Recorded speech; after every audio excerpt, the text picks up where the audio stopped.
Hi friends, welcome to my channel. ఈరోజు video చాలా ఇంట్రెస్టింగ్గా ఉందండి. వీడియోని ఎక్కడ స్కిప్ చేయకుండా ఎండ్ వరకు చూసేయండి. ఇక ఆనంద్, ఆకాష్, అమ్ము కలిసి బాగీని ఇలా అంటూ ఉంటారు. అడగక ముందే హెల్ప్లు చేయడాలు, స్కూల్కి వచ్చి ఆ అంజుని కాపాడడాలు చెయ్యకు మిస్ అమ్మ అని పిల్లలు అంటూ ఉండగా ఎందుకు అని బాగి అడిగేస్తూ ఉంటుంది. ఎందుకా ఏంటి? ఎప్పుడు తను నీపై గెలవాలి అని ట్రై చేస్తుంది, నిన్ను సాధించాలి అని, నిన్ను అవమానపరచాలి అని ట్రై చేస్తుంది. అందుకే మేము అలా అనుకున్నాం అని పిల్లలు ముగ్గురు ఒకేసారి అనగానే ఇక బాగి వాళ్ళ ముగ్గురు మధ్యలోకి వచ్చి ఇలా అంటుంటుంది. నేను అంజు పాపని ఎప్పుడు గెలవాలి అనుకోలేదు, ఇంట్లో వాళ్ళ ప్రేమని గెలవాలి అనుకున్నాను. అంజు పాప నన్ను కూడా ఇంట్లో ఒక మనిషిలా గుర్తిస్తే నాకు చాలా హ్యాపీగా ఉంటుంది. మిగతా వాళ్ళందరూ నాతో ప్రేమగా ఉంటారు కాబట్టి నేను మాట్లాడగలుగుతాను, కానీ అంజు పాప నాతో అలా ఉండదు కాబట్టి పోట్లాడతాను. ఆ పోట్లాటలోనే సరదా ఉంటుంది నాకు, అంతే తప్ప అంజు పాపపై నేను ఎప్పుడూ గెలవాలి అనుకోలేదు అని బాగి విడమర్చి చెప్పేసరికి పిల్లలు ముగ్గురు ఆనందపడుతూ బాగిని దగ్గరకొచ్చి వాటేసుకుంటారు. ఇక అమ్ము బాగిని ఇలా అంటుంటుంది. నువ్వు అచ్చం మా అమ్మలాగే ఆలోచిస్తావు, మా అమ్మలాగే ఉంటావు మిస్ అమ్మ. అందుకే నువ్వు ఇంట్లోకి వచ్చాక మా అమ్మ లేదు అన్న దిగులు మాకు కాస్త తగ్గింది అని అంటుండగా ఇక బాగి సంతోషపడుతూ ఉంటుంది. ఇక వెంటనే బాగి అమ్ముతో ఇలా అంటుంటుంది. ఈ సండే రోజున ఆఫ్టర్నూన్ మనిద్దరం కలిసి పార్లర్కి వెళ్దామా అమ్ము అని అనగానే అమ్ము షాక్ అవుతూ ఉంటుంది. పార్లర్ ఎందుకు అని అమ్ము పిల్లలు ముగ్గురు ఒకేసారి బాగిని అడుగుతూ షాక్ అవుతూ ఉండగా ఇక బాగి ఇలా ఆన్సర్ ఇస్తూ ఉంటుంది. ఈ లేజీ బ్రదర్స్ సండే ఆఫ్టర్నూన్ పడుకున్నాక ఆరు అక్క నువ్వు కలిసి పార్లర్కి వెళ్ళే వాళ్ళంట కదా అని అనగానే అమ్ము చాలా షాక్ అవుతూ ఉంటుంది. ఆ విషయం నీకెవరు చెప్పారు అని అమ్ము క్వశ్చన్ చేస్తూ ఉండగా ఇక మళ్ళీ బాగి ఇలా అనేస్తుంది. పక్కింటక్క చెప్పేసింది అని అనడంతో ఆనంద్, ఆకాష్ అవును, మేమిద్దరం పడుకొని లేచాక మీరిద్దరూ కనబడకపోయేవాళ్ళు, అప్పుడు మేరీ ఆంటీకి కలవడానికి మేరీ ఆంటీ ఇంటికి వెళ్ళాలని మాకు అబద్ధాలు చెప్పేవాళ్ళన్నమాట అని ఆనంద్, ఆకాష్ అంటుండగా అవునరా, మేమెవరికి తెలియకుండా పార్లర్కి వెళ్ళేవాళ్ళం. అవును మిస్ అమ్మ, ఇది మా అమ్మ నా సీక్రెట్ నీకెలా తెలిసింది అని అంటుండగా అంతే క్లారిటీగా మిస్ అమ్మ ఇలా అంటుంటుంది.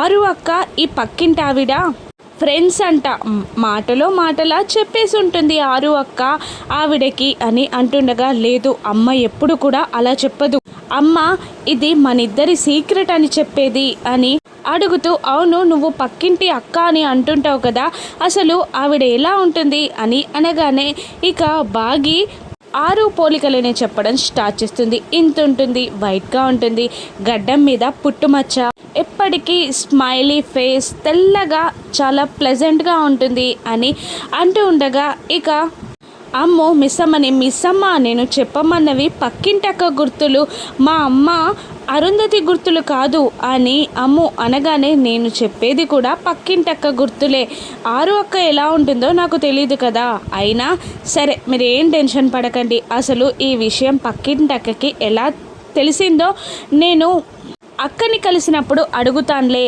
అని అంటూ ఉండగా ఇక డాడీని ఒప్పించడానికి ఆ చిన్న సైతాన్ ఎన్ని పాటలు పడుతుందో చూద్దాం పదండి అని అంటూ పిల్లలు ముగ్గురు మిస్సమ్మ, నిర్మలమ్మ గారు, సదాశివం గారు హాల్లోకి వచ్చేస్తారు. అప్పటికే హాల్లో అంజు కాలిన పిల్లిలాగా అటు ఇటు తిరుగుతూ జాగింగ్ నుంచి అమర్ ఎప్పుడు వస్తాడా అని ఎదురు చూస్తూ ఉంటుంది. ఇక ఏదో చిల్లర పోగొట్టుకున్న దానిలా అలా ఎందుకు తిరుగుతుంది అని సదాశివం గారు అడగగానే అలాగే తిరుగుతుంది అది కూడా అని నిర్మలమ్మ గారు నవ్వేస్తారు. ఇక డాడీ ఏంటి అసలు జాగింగ్ చేస్తూ హైదరాబాద్ నుండి సూర్యాపేట వెళ్ళిపోయాడా ఏంటి అని అనుకుంటూ ఉండేలోపే అమర్ వచ్చి తన షూని విప్పేస్తాడు. గుడ్ మార్నింగ్ డాడ్ అని అంటూ అంజు విష్ చేసి నాకు ఇవ్వండి డాడ్ నేను అక్కడ పెట్టేస్తాను అని షూ తీసుకోపోతూ ఉంటుంది. అంజు వద్దులే అమ్మ నేను పెట్టేస్తాను అని అమర్ అంటుండగా అదేంటి డాడ్ నా అని నన్ను వేరు చేస్తున్నారు అని ఓవర్ యాక్షన్ చేస్తుంటుంది అంజు. అలా కాదమ్మా, ఎవరి పనులు వాళ్ళే చేసుకోవాలని నేనే చెప్తాను కదా, అటువంటప్పుడు నా పనులు నీకెందుకు చెప్తాను అని అమర్ అంటూ ఉండగా అంజు వెంటనే ఎవరు చేసినా చెయ్యకపోయినా మీ పనులు చేయడం నా బాధ్యత డాడ్, అది నా డ్యూటీ. పిల్లలు ముగ్గురు వాళ్ళ పనులు చేయకపోయినా నేను చేస్తాను. అసలు మార్నింగ్ నుంచి అందరికీ ఎవరికేం పనులు చేయాలో చెప్పేస్తూ ఉన్నాను. ఇప్పుడు కూడా మీకోసమే కాచుకొని మీకు హెల్ప్ చేయడాన్ని చూస్తున్నాను అని అంటూ, కాళ్ళు నొప్పులుగా ఉన్నాయా డాడ్, నొక్కమంటారా అని అంటుండగా, వద్దమ్మా పర్లేదు, నొప్పులుగా లేవు అంజు అని అమర్ అంటుంటాడు. అయితే మసాజ్ చేస్తాను డాడ్ అని అంటూ పైకెక్కి అమర్ భుజాలని నొక్కుతూ మసాజ్ చేస్తూ ఉంటుంది అంజు. ఇక అంజు ఓవర్ యాక్షన్ చూసి ముగ్గురు పిల్లలు బాగి, సదాశివం గారు, నిర్మలమ్మ గారు కోపంగా చూస్తూ ఉంటారు. చూసావా మిస్ అమ్మ ఎంత ఓవర్ యాక్షన్ చేస్తుందో అని అమ్ము అంటుండగా, చూస్తున్నా అన్నీ చూస్తున్నా అని మిస్ అమ్మ అంటూ ఉంటుంది. వాళ్ళ ముగ్గురికి బాధ్యత లేదు కానీ డాడ్ నాకుంది అని అంటూ ఉంటుంది. ఇక అలా వాళ్ళ డాడీ ముందు ఇన్సల్ట్ చేయగానే పిల్లలు ముగ్గురు గొడవడానికి వెళ్తుండగా మిస్ అమ్మ ఆపేసి, వద్దు ఆగండి, తనని మాటలతోనే బురిడి కొట్టించాలి అని అనుకుంటూ అందరూ కలిసి అక్కడికి వెళ్తారు. ఇక వెళ్ళమన్నట్టు అంజు సైగులతో దండం పెడుతున్నా కూడా వెళ్ళం అని అందరూ ఒకేసారి తలలు ఊపేస్తూ ఉంటారు. అమ్మో వీళ్ళేంటి ఇంత కోపంగా చూస్తున్నారు, అసలు నా ప్లాన్ని వీళ్ళు తిప్పికొట్టేలా ఉన్నారు అని అంజు టెన్షన్ పడుతూ కిందికి దిగుతుంది. ఇక ఏంటమ్మో అలా ఉన్నారు, వెళ్ళి స్కూల్ బ్యాగ్స్ తెచ్చుకోండి. మిస్ అమ్మ నువ్వు వెళ్ళి క్యారేజ్ని ప్యాక్ చేయిపో, నేను వెళ్ళి ఫ్రెష్ అయ్యి వస్తాను తొందరగా అని అంటూ ఉండగా, డాడ్ వీళ్ళందరికీ మార్నింగ్ నుండి ఏ పనులు ఎలా చేయాలో నేనే చెప్తున్నాను అని అంటుండగా, అవును కరెక్ట్గానే బాగా ఓవర్గా చెప్తున్నావు అని మిస్ అమ్మ గులుగుతూ ఉంటుంది. అలా వాళ్ళందరూ నవ్వుకోవడం అమర్ గమనిస్తూనే ఉంటాడు. ఎందుకంతలా నవ్వుతున్నారు అని అమర్ అడుగుతుండగా, ఏం లేదు డాడ్, అంజునే చెప్తుంది, అంజు మీకు బాగా హెల్ప్ చేస్తుంది కదా అని అమ్ము అంటుండగా, ఇక నిర్మలమ్మ గారేమో అంతలా హెల్ప్ చేస్తుందంటే ఏదైనా అడగబోతుంది అంటున్నావా అమ్ము అని నిర్మలమ్మ గారు సెటైర్ వేస్తూ ఉంటారు. ఇక ఆనంద్ ఏమో లేదు డాడీకి హెల్ప్ చేసి తనకి కావలసిన పనిని అంజు చేయించుకుంటుంది అంటున్నారా అని ఆనంద్ అంటూ ఉండగా, ఆకాశేమో లేదు అలా అంజు ఎందుకు చేస్తుంది, ఎప్పటికీ చేయదు, హెల్ప్ చేసి రివర్స్ సహాయం అడుగుతుందా అని అందరూ కలిసి అడ్డంగా అంజుని అమర్ దగ్గర బుక్ చేసేస్తారు. ఇక ఏంటి చెప్పండి అని అడుగుతుండగా, ఏం లేదు డాడ్ అని అంజు అనేస్తుంది. ఏం లేదంట కదా అమర్, నువ్వు వెళ్ళి ఫ్రెష్ అయ్యి రాపో అని సదాశివం గారు అనగానే అమర్ వెళ్ళిపోతాడు. ఇక అంజుని చూస్తూ అందరూ నవ్వుకుంటూ అక్కడి నుండి వెళ్ళిపోతారు. ఇక రాథోడ్ కార్ తుడుస్తూ ఉండగా గుప్తా గారు ఆరు మాట్లాడుకుంటూ ఉంటారు. ఇంతలో బాల్ వచ్చి రాథోడ్కి తగులుతుంది.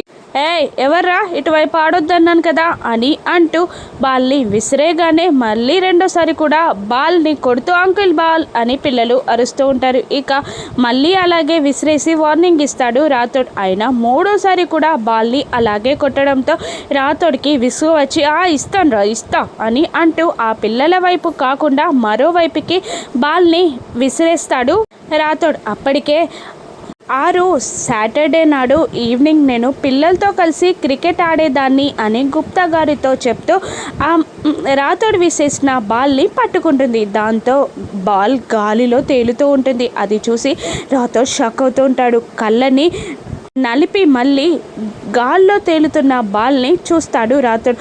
అమ్మో బాల్ ఏంటి గాల్లో తేలిందేంటి అని షాక్ అవుతూ ఉండగా ఆరు బాల్ని పట్టుకోవడం చూసి గుప్తా గారు కూడా షాక్ అవుతారు. ఆరు టెన్షన్తో బాల్ని విసిరేగానే రాథోడ్ పట్టుకుంటాడు.